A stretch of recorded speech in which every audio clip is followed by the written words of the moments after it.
Κυρία Θεοδώρα, όλα αυτά τα φαγητά και τα γλυκά τα έχουν ετοιμάσει οι γυναίκες του Κοσταραζίου. Βλέπω ότι είναι πάρα πολλά. Συμπεραίνω ότι καλοπερνούσαν οι Κοσταραζινοί. Πώς φαίνεται, καλοπερνούσαν. Και για την εποχή τους θα πρέπει να ήταν άνθρωποι που εκτιμούσαν το καλό φαγητό. Το εκτιμούσαν και το κάνανε οι γυναίκες. Είναι φερμένα όλα από το παλιό Κοσταράζι. Μας τα μάθανε οι πεθερές μας, οι μάνες μας, τα συνεχίζουμε και εμείς εδώ και τα φτιάνουμε. Το κάθε φαγητό είναι ξεχωριστό. Έχει τη δικιά του γιορτή που μαγειρεύεται. Και όλα είναι με υλικά που είχαν στο σπίτι τους. Είχαν το γουρούνι, είχαν τα πρόβατα, είχαν τον μπαχτσέ. Δεν αγόραζαν όπως τώρα. Μάλιστα. Για να τα δούμε ένα-ένα. Αυτό εδώ τι είναι? Αυτό εδώ είναι λάπατα με αρνί. Αυτό το κάνανε το Πάσχα. Τι σημαίνει λάπατα, τι είναι τα λάπατα? Τα λάπατα είναι φυτρώνουν στο μπαχτσέ και αυτά. Είναι σαν το σπανάκι. Μάλιστα. Αυτό εδώ είναι λάχανο τζαρούχι με γουρνίσιο. Το σημερινό χοιρινό. Αυτό το έκαναν τα Χριστούγεννα και το κάνουμε ακόμα, το συνεχίζουμε και το έκαναν και στους γάμους, γιατί ήταν μπόλικο, είχαν μπουλνούκι που λέμε εμείς στο Κοσταράζι και το φτιάχνανε. Πάμε και στο αρνί που το ψήνανε το Πάσχα και αυτό και είναι κουσταραζινό και αυτό, το βουσκούσε στο παλιό Κοσταράζι. Είναι τα καλύτερα, θα λέγαμε, φαγητά για κάθε σπίτι του Κοσταραζίου. Ναι, τα καλύτερα.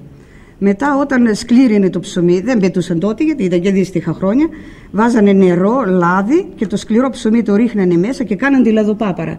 Τη ρίχναν και τυρί πάνω και αυγό και την τρώγανε. Ήταν και το πιο γρήγορο ίσως φαγητό. Το πιο γρήγορο, ναι, και μαλακό. Και το πιο απλό. Ναι. Μετά πάμε στο κατσαμάκι. Αυτό γίνεται με καλαμπουκίσιο, αλεύρι, το πιτιμέζι μέσα, βουτούσανε και τρώγανε το κατσαμάκι. Είναι σχεδόν νηστίσιμο αυτό. Όποιος γύρω και το κάνω και σήμερα, μερικοί το κάνω και σήμερα. Μετά έχουμε τη φασουλάδα που την κάνουμε την Παρασκευή πρώτου γάμου με κουλούρες που ζυμώνουμε και καλούμε τους καλεσμένους και τρώμε όλη μέρα την Παρασκευή και γλεντάμε. Μετά πάμε στις πίτες. Με κρεμμύδι και ελιά. Και κρεμμύδι και ελιά είναι στήσιμα πράγματα την Παρασκευή. Μετά πάμε στις πίτες. Αυτή είναι η πιτηρόπτα. Την κάνουμε την πρωτοχρονιά, βάζουμε μέσα και το φλουρί και την κάνουμε σε επίσημα τραπέζια πιο πολύ αυτή. Μετά πάμε στην πίτα, αυτή είναι γεννημένη. Από το ψωμί που λέμε, κόβουμε ζυμάρι που ζυμώνουμε, το ψωμί και κάνουμε την πίτα και λέμε πίτα γεννημένη. Εκείνη είναι η πρασόπιτα. Με πράσα και με φύλλο που τα ανοίγουμε εμείς στο σπίτι. Μετά πάμε στην τραχανόπιτα, που γίνεται από τραχανά, το χοντρό τον τραχανά. Τη ρίχνουμε και ζάχαρη. Εκείνα είναι μπομπότες. Η μία είναι με τυρί, η άλλη είναι σκέτη, με καλαμπουκίσιο αλεύρι κι αυτές. Από εδώ έχουμε το μπάτζο. Είναι ένα είδος σκληρό τυρί. Πρόβιο. Πρόβιο, ναι. Πρόβιο, είδος κεφαλοτήρι που το συντηρούμε στα σπίτια. Δεν χαλάει αυτό. Γίνεται στη φωτιά πάνω. Εκεί είναι το κιδόνι το γλυκό. Και αυτό με σπιτίσια υλικά, με τα κιδόνια που είχαν. Το άλλο είναι η μουστόπιτα που γίνεται από το πιτιμέζι με καρύδια. Ύστερα είναι οι λαγκίτες. Τις κάνουμε τη Βαρβάρα αυτές. Τις έκανε η Παναγιάλη, μάζεψε τις γυναίκες να κάνουν τα κολοπάνια του Χριστού και επειδή ήταν νηστεία, τις έκανε νηστίσιμες. Στη γάστρα, στη φωτιά με λίγα καρύδια και λίγο ζάχαρη. Έχει αυτή την ιδιότητα. Μετά πάμε εδώ στο σαρμπέτ. Αυτό το κάνανε στο θέρο. Ξύδι, ζάχαρη και νερό και το τρώγανε στο θέρο να το σκόβει τη δίψα. Μετά είναι το καλαμπόκι. Το λέμε και στρέμπο. Μετά είναι το σαραϊλί. Είναι το σοφρωτό σαραϊλί.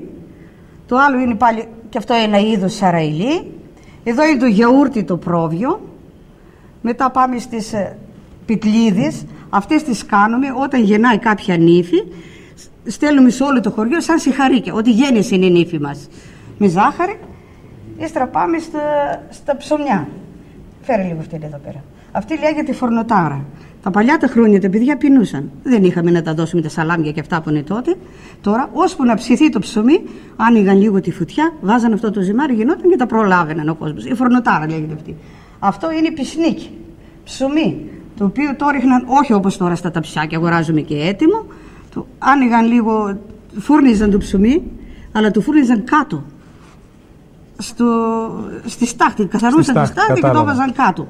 Ένα είδος πισνίκι. Αυτές εδώ είναι οι κουλούρες που κάνουμε στο γάμο. Αυτές τις πιάνουμε το προζύμι την Πέμπτη πριν το γάμο, τις ζυμώνουμε την Παρασκευή, βγαίνουν το μεσημέρι, κάνουμε και τη φασουλάδα στα καζάνια και είναι όλοι καλεσμένοι και τρώνε και χορεύουν. Αυτή εδώ είναι η μπουγάτσα. Αυτή την κάνουμε και πηγαίνουμε, καλούμε την ύφη και την κάνουμε και το πρωτοχρονιά, το Πάσχα, και την πηγαίνουμε στην Ουνά. Μια εκτίμηση την Ουνά. Μια αυγά κόκκινα και μια μπογάτσα.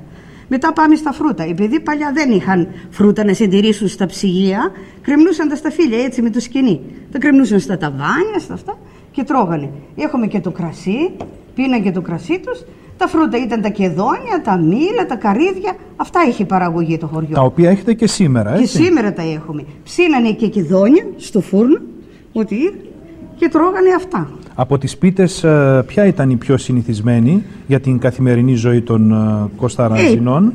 Η πιτηρόπιτα, η πρασόπιτα, η πίτα γεννημένη που ζήμωναν. Όταν πηγαίνανε στα χωράφια, συνήθως τι παίρνανε μαζί τους? Παίρνανε την πίτα, τη γεννημένη. Και αυτό που είπατε. Και αυτό. Πώς το είπατε? Στο σερμπέτ. Το σερμπέτ. Ναι, αυτό παίρνανε περισσότερο, και το μπάτζο. Επειδή δεν μαλακώνει, δεν κάνει, το παίρνανε στο μαντίλι και πηγαίνανε στα χωράφια με τον μπάτζο. Εδώ έχουμε τα σιτζούκια. Αυτά τα κάνουμε με τεμοστόπιτα, τα ραδιάσουμε τα καρύδια σε ένα σκοινί, τα βουτάμε μέσα, τα στεγνώνουμε, και αυτά έλεγαν οι παππούδες, δεν θα τα φάτε. Όταν θα χιονίσει, τότε θα φάτε. Και τα παιδιά περίμεναν πότε να χιονίσει να φάνε το σιτζούκι. Μόλις έβλεπαν το χιόνι, παππού, το σιτζούκι. Και το έπαιρναν και έδωναν.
Συνηθίζεται όταν γίνονται οι γάμοι, ξεκινάνε από την Πέμπτη τα έθιμα του χωριού. Αυτά στο Κοσταράζι, και στο παλιό Κοσταράζι και στο καινούριο, συνηθίζεται και σήμερα. Την Πέμπτη ο γαμπρός και η νύφη, με κάθε έναν με τους συγγενείς τους, κάνουν το προζύμι. Το προζύμι είναι η μαγιά της ζύμης που κάνουμε τις κουλούρες. Την Πέμπτη του βράδυ κάνουμε τη μαγιά, την Παρασκευή ζυμώνουμε το ζυμάρι, κάνουμε τις κουλούρες, τις οποίες δίνουμε στον παπά, στον ουνό, στους μάρτυρες, τους μπράτιμους που τους λέμε στο Κοσταράζι, και τις κουλούρες τις μικρές, τις οποίες τις δίνουμε στο τραπέζι το μεσημέρι, τρώνε όλοι οι συγγενείς, με φασόλια και νηστίσιμα.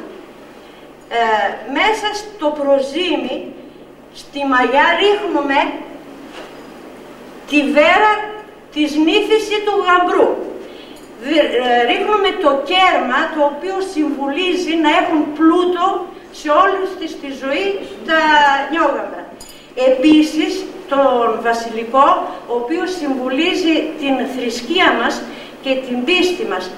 Έχει και το άρωμά του, που το ψωμί γίνεται κάτι ξεχωριστό, έχει άρωμα.